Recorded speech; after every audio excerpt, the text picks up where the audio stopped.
반갑습니다. 화면톡 임대환입니다. 자, 직업상담사 실기 핵심 150제 이번 시간은 66번부터 시작하도록 하겠습니다. 자, 66번 문제 직업심리검사에서 측정의 기본 단위인 척도 4가지 유형을 쓰고 각각에 대해 설명하시오.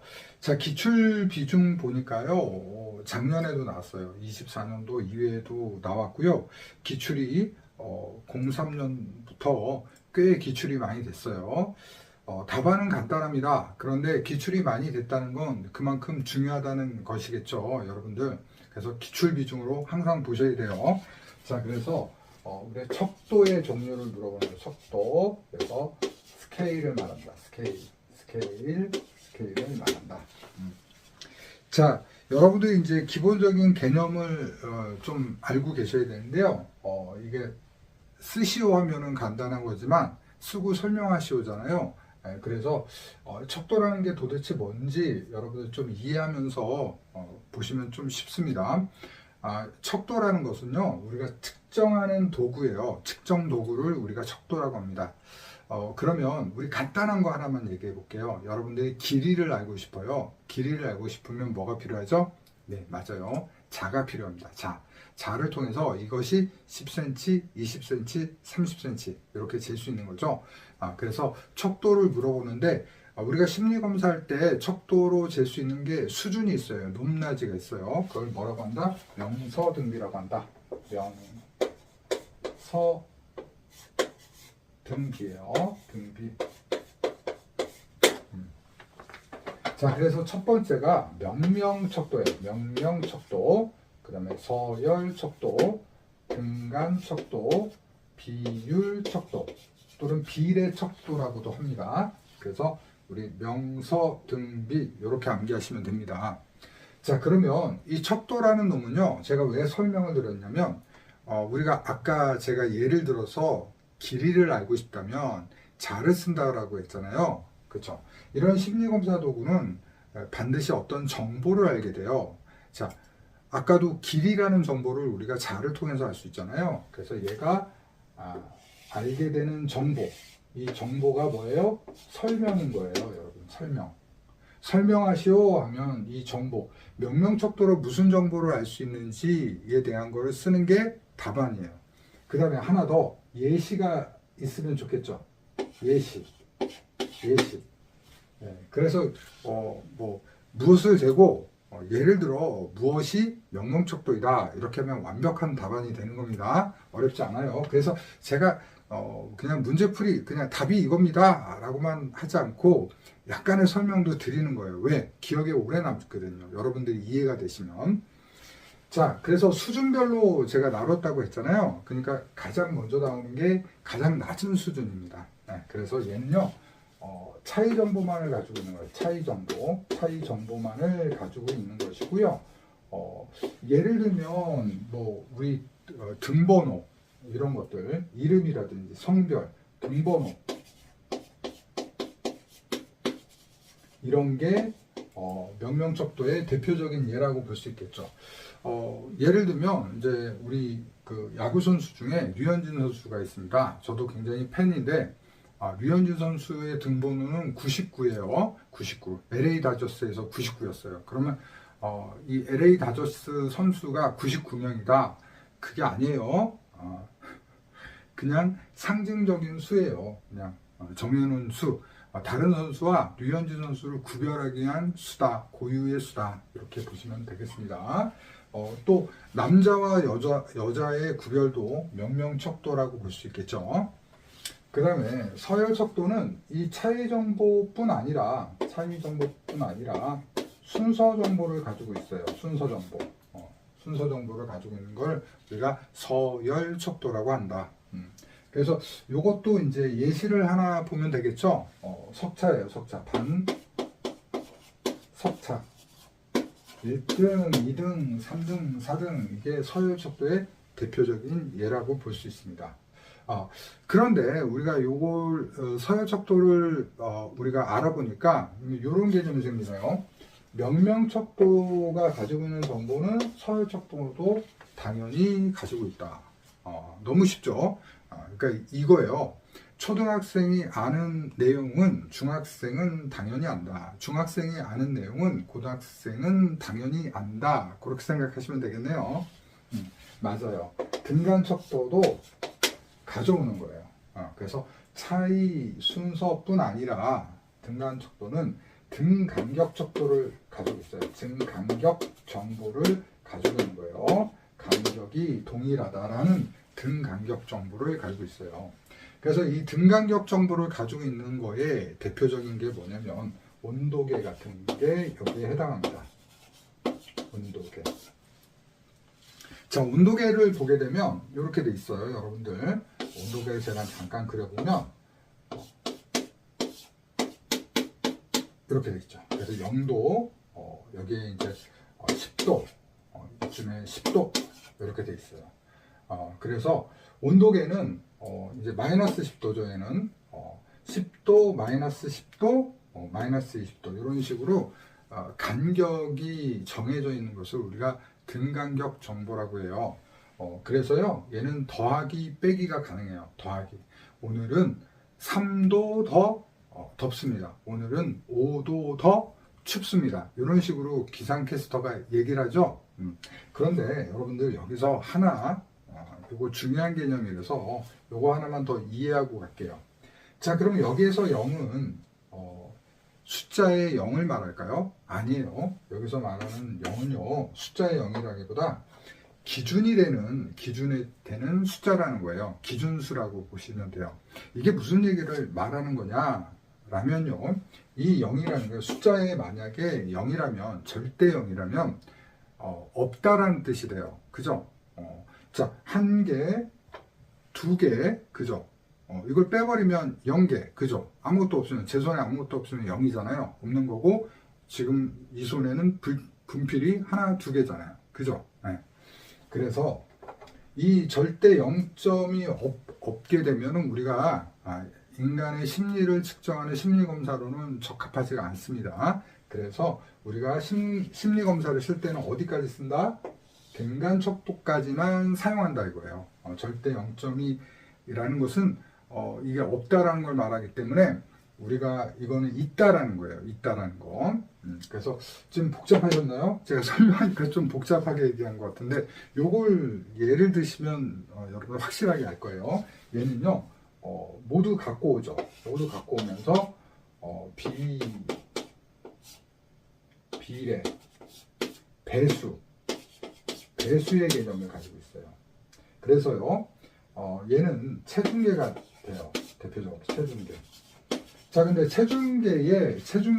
여러분 체중계에 이제 몸무게도 재보고 했을 텐데, 체중계에서 자, 아무것도 올려져 있지 않은 경우에 0kg죠. 0kg. 그래서 이 0과 이 0은 다르다라는 얘기를 하는 거예요. 제가 하려고 그렇게 얘기했던 거예요. 그러니까 얘는 존재하는 거예요. 존재하는 0이에요. 근데 이 0은요, 아무것도 없는 0을 말해요. 그죠? 아무것도 안 올라가 있으니까 0kg가 되겠죠. 그죠? 그래서 얘는 곱하기도 가능해요. 왜? 여러분들 10 곱하기 0은 0이잖아요. 그죠? 신기하지 않나요? 그죠? 근데 여기서는 0이 나올 수가 없는 거예요. 진짜 0, 절대 0이 나올 수가 없어요. 그래서 우리가 사용하는 것은 인간의 심리검사를 사용하는 건 좀 요걸 사용한다 이거예요. 자, 하나만 더 얘기할게요. 기상캐스터가 오늘은 0도입니다. 그렇기 때문에 온도라는 게 없어요. 그래서 여러분들 편하게 입고 나가세요. 반팔티 입고 나가실 분들은 반팔티, 오리털 파카 입고 나가실 분들은 오리털 파카 입고 나가세요. 이렇게 말할 수가 없는 거죠. 0도라는 분명히 일정하게 정해놓은 기준수라는 게 있기 때문에 그렇죠.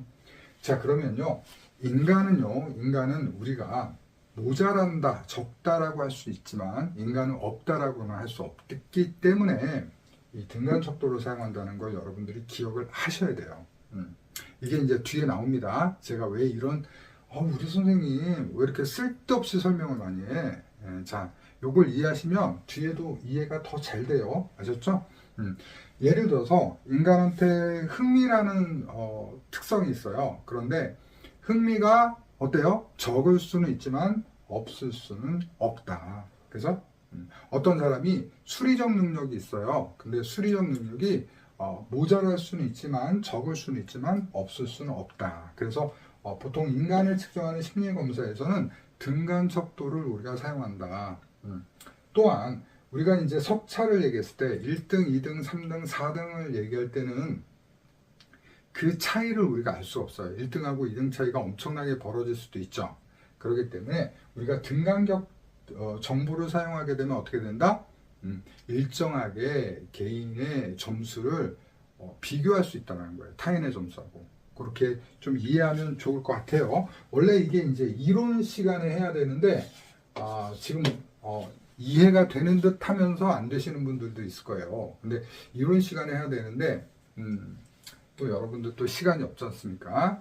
또 문제를 또 풀기 위한 그 정도만 저도 강의를 하고 넘어가도록 하겠습니다. 원래 이제 그래서 이론 강의를 잘 들으시는 분들은 2차가 더 쉽습니다. 나중에 이론 강의 안 하고 막 이렇게 찍어서 필기 합격하시는 분들이 있거든요. 그분들은 나중에 이 대가를 치르게 돼요.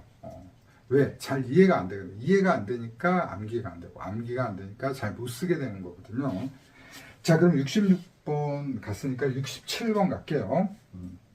어떤 집단의 심리검사 점수가 분산되어 있는 정도를 판단하기 위해서 사용되는 기준 두 가지를 쓰고 각각에 대해 설명하시오. 자, 분산이라는 얘기입니다. 분산 정도. 이거는 시험 문제에서요, 이렇게도 나와요. 산포도라고도 나와요. 산포도. 산포도? 산에 나는 포도? 배고픈데. 자, 무슨 얘기냐면요.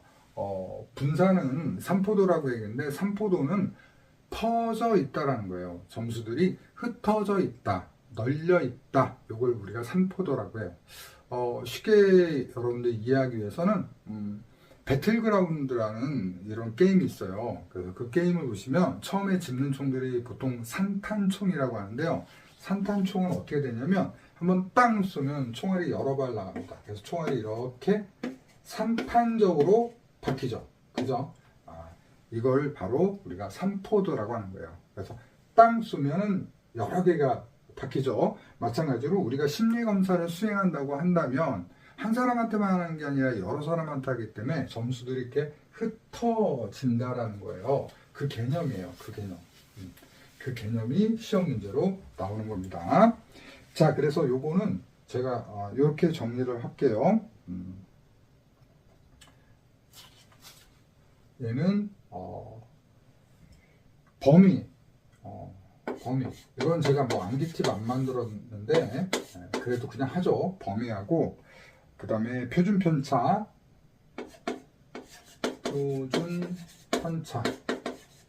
모범 답안처럼 할게요. 표준 편차, 그 다음에 분산 그냥 분산이라고도 합니다. 이 정도 정리하도록 하겠습니다. 두 가지인데 세 가지 정도 준비하자고요. 범위, 표준 편차, 분산. 첫 번째 범위라는 거는 최저점하고 최저점하고 최고점 사이의 구간을 말해요. 구간을 우리가 범위라고 합니다. 범위. 그 다음에 표준 편차는 우리가 평균적으로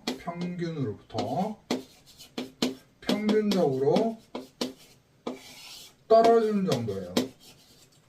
떨어진 정도를 우리가 표준 편차라고 합니다. 제가 이제 칠판에 적어서 이렇게 좀 줄였었으니까 모범답안 보시면서 같이 정리하시면 됩니다.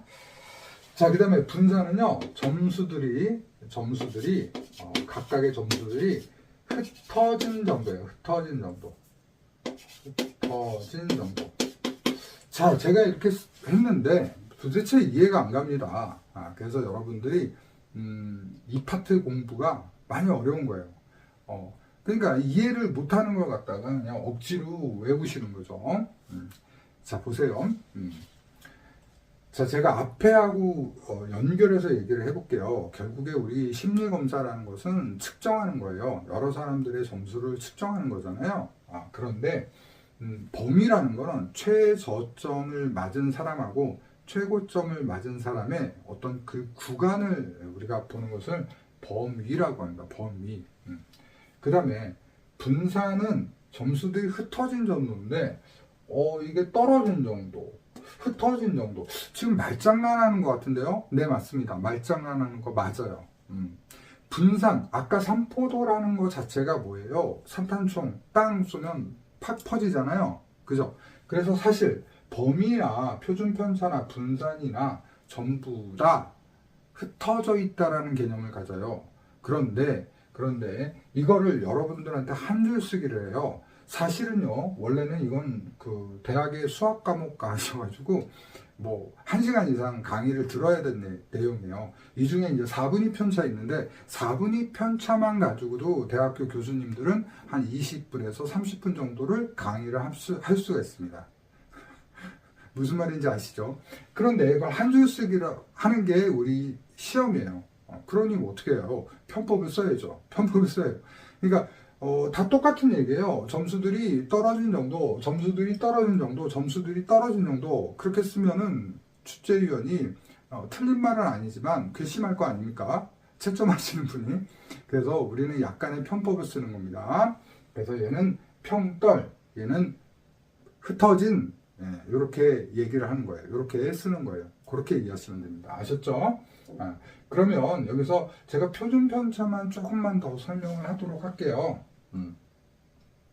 표준 편차는 우리가 종 모양의 구간이 있어요. 정상분포, 정규분포라고 하는데요. 정상분포, 정규분포라고 하는 모양이 있는데 이 모양은 뭘 얘기하냐면 점수들이 흩어진 정도를 말하는 거예요. 점수들이 이렇게 이게 아까 산탄총처럼 점수들이 이렇게 흩어졌다라는 거예요. 흩어졌다는 거. 흩어졌죠. 그런데 우리가 어떤 사람의 점수가 어느 정도에 있는지를 확인하기 위해서는 여기 평균이에요. 이게 평균. 평균으로부터 얼마나 떨어진 정도를 우리가 측정하는 것을 우리가 표준 편차라고 합니다. 그런데 표준 편차는요, 이렇게 돼 있어요. 1표준 편차, 2표준 편차, 3표준 편차로 돼 있어요. 그러니까 평균으로부터 떨어졌는데 이 구간이 모두 다 같은 거예요. 그래서 얘가 1표준 편차, 2표준 편차, 얘가 3표준 편차예요. 그래서 간격이 같죠? 간격이 같은 게 뭐예요? 등간척도, 등간격척도. 됐죠? 연결되죠? 그래서 이렇게 됐을 때, 자, 예를 들어 볼게요. 평균이 이 정도라면, 갑돌이라는 아이의 점수가 여기에 있다고 쳐볼게요. 그러면 갑돌이는 평균보다 1표준 편차 정도 점수가 높구나 라고 볼 수 있겠죠. 반대로 갑돌이의 점수가 여기에 있다라고 한다면 갑돌이는 평균보다 1표준 편차, 마이너스 1표준 편차 정도 점수가 낮구나 이렇게 볼 수 있다는 거예요. 결국에 이 얘기는 뭐예요? 비교예요. 비교. 됐죠? 그래서 좋은 심리 검사의 조건이 있어요. 조건이 있는데 좋은 심리 검사라는 건 뭐예요? 객관적 검사하고 표준화된 검사하고 양적으로 표현할 수 있으면서 비교가 가능한 심리 검사. 여기서 이제 나오는 거예요. 그래서 이것 때문에 여러분들 계속 이런 거를 하게 되는 건데 이걸 그냥 넘어가면 좋겠지만 출제가 많이 되고 있습니다. 출제가 많이 되고 있으니까 안 할 수가 없죠. 그죠? 자, 근데 우리한테 필요한 건 뭐다? 이거. 다 잊어버려도 되는데 중요한 건 뭐예요? 얘는 범위는 구간에 퍼져 있는 정도예요. 퍼져 있는 정도. 점수들이 퍼져 있는 정도. 범퍼. 표평떨. 분훗. 그렇게 하시면 돼요. 아셨죠? 편법으로. 자동차 범퍼, 표평떨, 분훗. 그렇게 해서 문장을 완성하시면 여러분들은 출제위원들을 감쪽같이 속이면서 나 많이 알아요. 합격시켜주세요. 이런 답안이 되는 겁니다. 자, 그 다음에 68번 갑니다. 68번. 자, 규준 제작 시 사용되는 확률 표집 방법 3가지를 쓰고 각각에 대해 설명하시오. 여기다 좀 쓸까요? 공간이 좀 모자랄 것 같아서 여기다 쓰겠습니다. 68번을 여기로 옮길게요. 68번. 확률 표집 방법.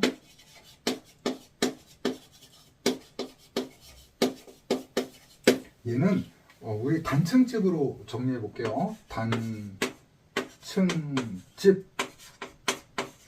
단층집에서 뭐 하나 더하면 개통표집이라고 있어서 단층집에서 우리 개를 하자 이렇게 정리할 수 있어요. 네 가지 쓰라고 하면 그래서 얘는 개통표집 있습니다. 일단 하나씩 해볼게요. 얘는 단순 무선 표집이에요. 단순 무선 표집. 그 다음에 얘는 층화 표집이에요. 층화 표집. 그 다음에 얘는 집락 표집이에요. 집락 표집. 자, 키워드 하나씩 하게 되면요. 일단 얘네들은 공통 키워드가 있어요. 어떤 키워드가 있냐면 무작위라는 개념이 있어요. 무작위라는 건 뭐냐면 확률이 모두 같다라는 거예요. 자, 다시요. 좋은 심리 검사는 표준화된 검사라는 거예요. 표준화된 검사는 과학적이고 합리적 검사예요. 객관적 검사예요. 그러니까 이런 과학적 검사는 모두 다 확률이 동일해야 된다는 거예요. 그래서 무작위 추출을 말하는 거예요. 그러면 알겠어요. 좋다 이거예요. 근데 우리 확률 표집은 또 왜 하는 건데요? 왜 하는 건데요? 이것도 기출이 지금 8번 정도 됐거든요. 많이 됐죠? 그죠? 계속 이것도 많고 이것도 왜 하는 건데요? 자, 보세요. 아까 제가 평균이라고 했잖아요. 이 평균. 이 평균을 우리가 측정할 때 이 평균은 한 사람의 점수가 아니라 여러 사람의 점수죠. 그죠? 우리가 이걸 뭐라고 하냐면 규준이라고 해요. 규준을 우리가 또 평균이라고 얘기할 수 있는 거예요. 규준의 종류가 평균이에요. 그죠? 그렇기 때문에 이런 규준을 뽑아내기 위해서 사람들을 모집해야 되는데 이걸 확률 표집이라고 하는 거예요. 확률 표집. 아셨죠? 과학적 표집을 뽑아내는 거를 우리가 표집이라고 하는데 과학적으로 뽑아내면 확률 표집이라고 한다. 이렇게 이해하시면 됩니다. 그래서 단순 무선 표집은 자, 공통 키워드 있다고 했죠? 무작위로 우리가 추출하는 거. 예를 들면 랜덤 방식이에요. 랜덤 방식. 제비뽑기 같은 게 이제 단순 무선 표집의 이제 대표적인 예예요. 그 다음에 층화 표집은요, 무작위로 뽑아내는데 하위 층을 나눠서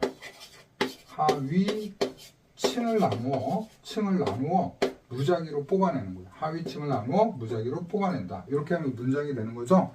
예를 들면 우리가 이제 어떤 여론조사를 하는데 남자와 여자 집단으로 나누는 게 층화 표집이에요. 그 다음에 집락 표집은요, 집단 단위의 표집을 말해요. 집단 단위의 표집.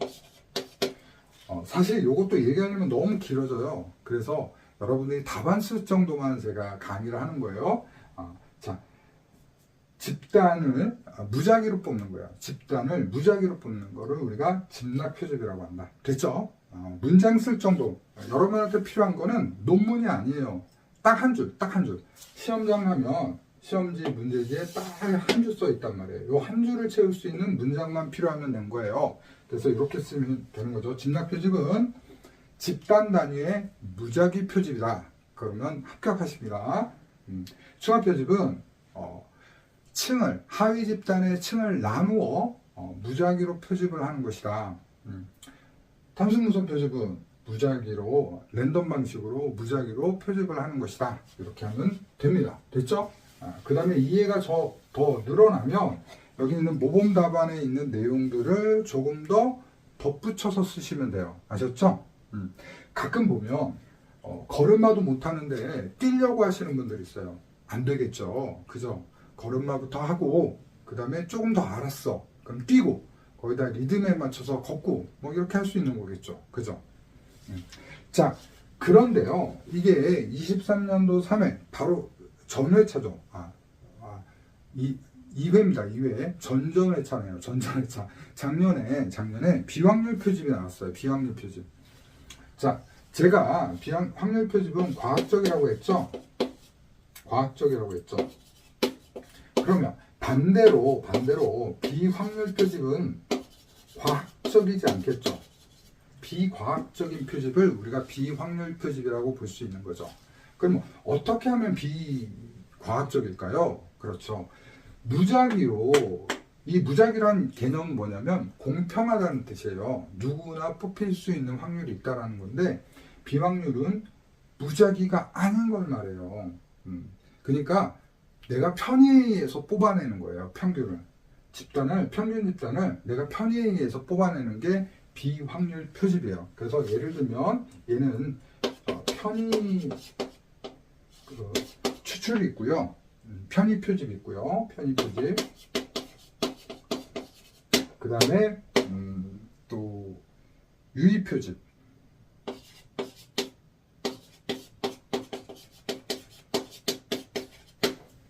뭐 할당 표집해도 되는데요. 할당 표집은 여기랑 헷갈릴 수도 있으니까 할당 표집으로 할까요? 할당 표집이 좀 편할 것 같은데? 네, 그래요. 할당 표집으로 하고 유지 표집도 설명드릴게요. 할당 표집. 그 다음에 눈덩이 표집 있어요. 눈덩이 표집. 자, 그러면 간단하게 설명드릴게요. 편의 표집은 우리 여러분 편의점 가시죠? 네, 똑같아요. 그러니까 편한 거예요. 편의점이 왜 편의점이냐면 편한 거예요. 그러니까 편하게 표집하는 거예요. 자, 예를 들어서 어떤 마케팅 전문가가 있습니다. 그래서 이 사람이 여성 화장품에 대한 연구를 하려고 그래요. 그래서 여성들 100명을 뽑아서 이 사람들한테 그 화장품 선호도를 조사하려고 합니다. 그게 뭐예요? 평균이죠. 규준이에요. 중심. 우리가 비교가 되는 어떤 대상이란 말이에요. 그런데 이 사람이 어디 사냐면 군부대 앞에 사는 거예요. 군대. 그래서 그러다 보니까 거기에 이제 여군들이 있단 말이죠. 그래서 원래 나가기도 귀찮고, 그래서 군부대 앞에 사니까 군부대 앞에서 여군들이 지나가는데 여군들한테만 설문조사를 한 거예요. 자, 이건 표본으로 맞을까요? 안 맞을까요? 네, 맞지 않아요. 이해되시죠? 그죠? 왜냐면 여군들은 특수하잖아요. 그래서 뭐 야전 크림을 바르기도 하고, 뭐 색조 화장품보다 무슨 크림 같은 거 바르죠? 선크림이나 이런 걸 많이 바르겠죠. 그죠? 그렇기 때문에 이건 표본으로서 잘못된 거예요. 이렇게 편리하게 뽑는 거는 과학적이지 못하다 이거예요. 자, 그 다음에 두 번째 할당 표집은요, 똑같습니다. 하위층을 나눠서 표집을 하는데, 얘는 랜덤으로 하는데, 얘는 랜덤으로 하지 않는 거예요. 그걸 하위층으로 나누고, 여러 가지 하위층으로 나누는데, 거기에서 편의를 사용하거나 유의를 사용하는 건데, 유의 표집은 뭐냐면, 내가 잘 알고 있는 대상에서 전문가들을 뽑는 거예요. 전문가들을 대상으로 뽑아내는 거예요. 할당이 더 쉽겠네요. 제가 설명하고 나니까. 자, 그 다음에 눈덩이 표집은요, 여러분들 좀 은밀한 것들이에요. 예를 들면, 뭐, 마약이라든지, 뭐, 학교폭력, 뭐, 성폭력, 이런 것들 있잖아요. 이런 것들은 표본을 구하기가 어렵잖아요. 그래서 한 명을 구한 다음에 그 한 명이 다시 표집해 오는 거예요. 이렇게 해서 눈덩이처럼 굴러가는 걸 말해요. 여러분, 추적 60분 있죠? 이런 프로그램 보시면 눈덩이 표집이라고 보시면 돼요. 이렇게 딱 모자이크하고, 저기야! 이런 거 있잖아요. 그런 게 눈덩이 표집으로 뽑힌 그 인터뷰 대상자들 표본이다 라고 보시면 됩니다. 자, 그 다음에 69번. 자, 집단 내 규준 종류 3가지를 쓰시오. 집단 내 규준.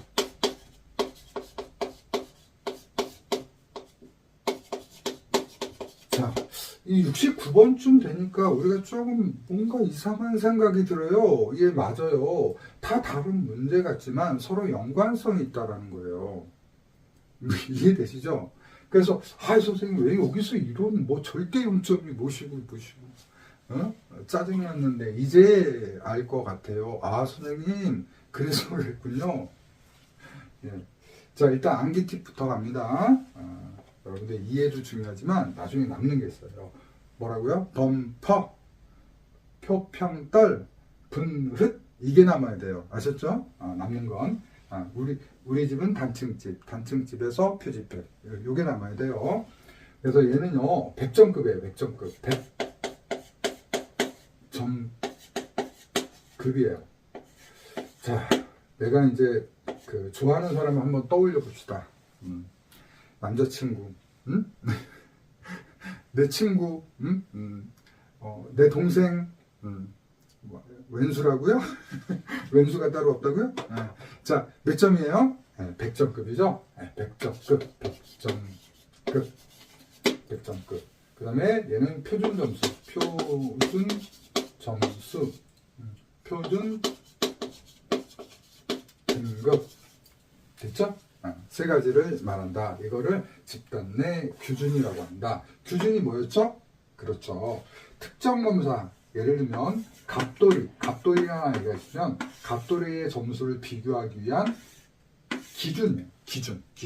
그게 평균이 될 수도 있고, 중앙치가 될 수도 있고, 최빈치가 될 수도 있는 거예요. 근데 이제 우리가 보통 평균으로 얘기한다고 보시면 돼요. 그래서 이 100점급은요, 100점급은 그러니까 이거 자체가 집단인 거죠. 100점급은 우리가 100개 구간으로 나누는 거예요. 100개 구간. 100개 구간으로 우리가 나누어서 개인의 상대적 위치를 측정하는 거예요. 개인의 상대적 위치. 개인의 상대적 위치를 파악하고자 하는 것이 100점급이에요. 점수를 100개의 구간으로 딱 나누는 거죠. 결국에 얘는 뭐예요? 등간속도라는 거예요. 등간속도. 100개의 구간으로 쫙 나눠서. 그러니까 얘네 셋 다 무슨 개념을 가지고 있냐면 등간속도의 개념을 가지고 있는 거예요. 여러분들 이해되시죠? 동일 구간. 그래야지 비교가 가능하다 이거예요.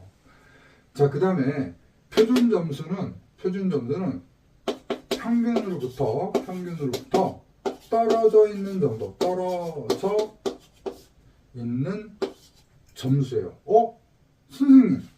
선생님, 평균으로부터 평균적으로 떨어져 있는 거고, 이거 평균으로부터 떨어져 있는 거, 이거 같은 거 아니에요? 같은 거 아니에요. 표준 편차는 평균적으로 간격이 같다라는 거고요. 얘는 그냥 평균으로부터 여기에 있을 수도 있고 여기에 있을 수도 있으니까 평균적으로 떨어졌다고 표현하는 게 더 맞아요. 그래서 여러분은 시험 보실 때 조심하셔야 돼요. 얘는 평균적으로 떨어져 있는 정도, 평을 한 번 더 붙여야 되고요. 얘는 평균으로부터 떨어지고 여기에 평균이라는 걸 넣으면 안 돼요. 가끔 이렇게 해서 틀리시는 분 있어요. 아셨죠? 필기 문제에도 있습니다. 필기 문제에도 이렇게 비교하죠. 표준 점수와 표준 표차는 같은 개념이다. 이거 틀린 거예요. 표준 등급은요, 9개 구간으로 나온 거예요. 구간. 9개 구간 뭐지? 그렇죠. 9등급. 대한민국 국민이면 모두 알고 있는 9등급이죠. 대학을 가기 위해서 알아야 되는. 그래서 구간으로 나눠 등급을 부여한 겁니다. 부여한 거다. 그런데 얘는 뭐예요? 얘네는 뭐예요? 전부 다 우리가 등간속도라는 개념이 있어요. 그러니까 얘네는 목적어를 뭘로 할 수 있냐면 원점수를 이런 목적어를 쓸 수 있어요. 그러면 한번 이렇게 제가 문장을 만들어 볼게요. 원점수를 100개의 구간으로 나누어 상대적 위치로 파악하는 거. 되잖아요, 문장. 그죠? 이런 강의가 어디 있어요? 답안을 다 작성하게 만들어주잖아요. 그죠? 그죠? 원점수가 평균에부터 떨어져 있는 정도이다. 그죠? 100점이에요. 100점 여러분. 출제위원들이, 채점위원들이 눈물을 흘립니다. 이 사람 공부했네? 꼭 합격시켜줘야지? 원점수 자체는 비교가 안 되거든요. 그런데 이렇게 나눴을 때, 아까 제가 온도계 얘기할 때 그랬잖아요. 어제보다 10도 높다. 이렇게 얘기할 수 있는 것처럼, 중앙으로부터 얼마나 높다. 이렇게 얘기할 수 있는 거잖아요. 그래서 이런 개념을 갖고 있다. 이렇게 정리하시고요. 나머지는 모범 답안을 참조해 주시기 바랍니다. 그 다음에 마지막 70번 갑니다. 70번. 표준화를 위해 수집된 자료가 정규 분포에서 벗어나는 것을 해결하기 위한 방법 3가지를 쓰고 설명하죠. 정규 분포에서 벗어나는 거. 쉽게 얘기하면 이 얘기는 뭐예요? 정규 분포 모양을 만들려면 이 얘기예요.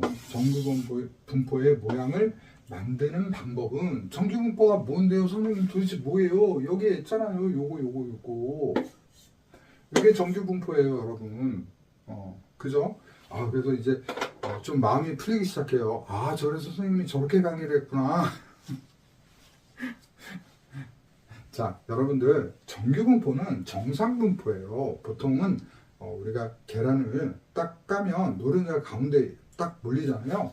네, 맞아요. 우리가 심리 검사를 치르거나 여러 명을 대상으로 검사를 치르게 되면 보통은 이렇게 가운데에 점수들이 몰리기 마련이잖아요. 그죠?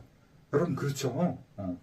그러니까 뭐 이쪽에 많이 몰려 있거나 이쪽에 많이 몰려 있거나 이런 게 아니겠죠. 이쪽에 많이 몰려 있으면 다 머리가 좋은 거고, 지능 검사라면 이쪽에 많이 몰려 있으면 다 이제 머리가 떨어지는 거겠죠. 그죠? 그래서 보통은 이렇게 점수들이 분포가 된다는 거예요. 그래서 정규 분포, 정상 분포라고 합니다. 정상적이어서. 자, 그러면 이런 모양을 만들어야지 우리가 제대로 원점수를 측정할 수 있단 말이에요. 그죠? 그래서 이렇게 만드는 방법은 뭐가 있니? 물어본 게 이 문제예요. 자, 그럼 암기 팁 들어가 있습니다. 여러분 이제 제가 중국집을 갔는데 짜장면이 질렸어요. 그래서 신메뉴 없나요? 그랬더니 중국집에서 완절면 나왔어요. 이렇게 얘기를 한 거예요. 완절면. 이거 처음 들어보는데요? 못 보셨어요? 흑백 요리사 나가가지고 이걸로 상 탔는데 완절면. 짜장면 신제품 완절면. 자, 이렇게 암기하시면 되겠습니다. 자, 얘는 완곡화법이에요. 완곡화. 얘는 전리법. 얘는 면적 환산법이에요. 환산법. 법을 다 붙여야죠. 자, 앞에서도 얘기했지만 모양을 만들어준다고 했잖아요. 그러니까 완곡화법은요. 만약에 분포의 꼬리가 이렇게 좀 짧을 경우에 요걸 더 더해주는 거예요. 더 만들어주는 거예요. 그래서 얘는 분포의 꼬리가 정규 분포 모양이 되도록 점수를 더해주거나 빼주는 방법을 우리가 완곡화법이라고 해요. 또 반대로 전리법은 뭐냐면요. 분포의 꼬리가 너무 긴 거예요. 이렇게 긴 거예요. 그러니까 여기 점수가 낮은 애들이 이렇게 몰려 있는 거죠. 그러면 정상 분포가 아니잖아요. 그죠? 정상 분포가 아니에요. 여러분 계란 후라이 딱 갔는데 저쪽으로 쭉 퍼져진 거예요. 그럼 뭐예요? 여러분 어떻게 해요? 요리할 때 딱 잘라내죠. 딱 잘라내서 버리죠. 잘라낸 거예요. 꼬리를 잘라주는 거예요. 꼬리를 잘라서 그 다음에 어떻게 쓰면 돼요? 꼬리를 잘라서 정규분포 모양으로 만들어주는 방법. 됐잖아요. 그죠? 뭐하러 암기해요? 뭐만 기억하면 돼요? 완절면만 기억하면 되는 거예요. 그죠? 면적환산법은 각 점수의 Z점수를 찾는 거예요. Z점수를 찾아주는 방법을 우리가 면적환산법이라고 한다. 면적환산법만 기억하고요. 완절면 요 셋 다 뭐예요? 정규분포 모양을 만들어주는 거잖아요. 그래서 여러분이 이렇게 쓰시면 돼요. 문제를 이해하면 여러분 컨닝이 가능해요. 문제를 그대로 쓰면 되잖아요. 정규분포 모양을 만들기 위해서 분포의 꼬리를 완곡화시킨다. 이때 더하거나 빼서 정규분포 모양을 만들어준다. 저는 3줄도 쓰겠네요. 전리법. 정규분포 모양을 만들기 위해서 분포의 꼬리가 지나치게 길 경우, 이건 삭제해도 돼요. 지나치게 길 경우 빼도 돼요. 꼬리를 잘라내서 정상 모양을 만들어주는 방법이다. 됐잖아요. 엄청 쉽죠? 그죠? 그래요. 여러분들 이번 시간 좀 사실 내용도 되게 어려운 내용들이에요. 어려운 내용들인데 사실 여러분들이 개념들이 도대체 얘가 왜 나왔는지만 알면 아, 이렇게 다 이어지는 거구나. 그래서 이게 문제가 많이 나온다. 여러분, 이 집단내 기준 출제된 거 한번 보실래요? 7년부터 기출돼서 24년 2회까지 저는 세는 거 포기하겠어요. 출제 가능성 높은 문제 알려주세요. 그러면 저는 이거 딱 찍어드려요. 나올 가능성 한 80% 이상. 80% 이상. 아셨죠? 나올 가능성 굉장히 높습니다. 그래서 여러분 되게 중요하다. 이번 시간에 한 거 여러분들 이해가 안 되는 부분들도 있지만 출제들이 되게 많이 되는 내용이니까 꼭 잡으셨으면 좋겠습니다. 그리고 제 강의도 사실 어려운 부분이 있어요. 왜냐면 여러분들이 길게 들어야 될 이걸 강의 한 3편에서 4편 1시간씩 해서 3, 4시간 들을 거를 제가 이제 짧게 해서 강의를 하는 거니까 그러면 이해 안 되면 그냥 이것만 기억하시면 돼요. 명서등비, 범퍼, 단층집, 내 남자친구는 100점급, 요것만 남기시면 됩니다. 자, 여러분 너무 수고하셨고요. 함께 공부해 주셔서 감사합니다. 저는 더 최선을 다해서 다음 강의에 뵙도록 하겠습니다. 감사합니다.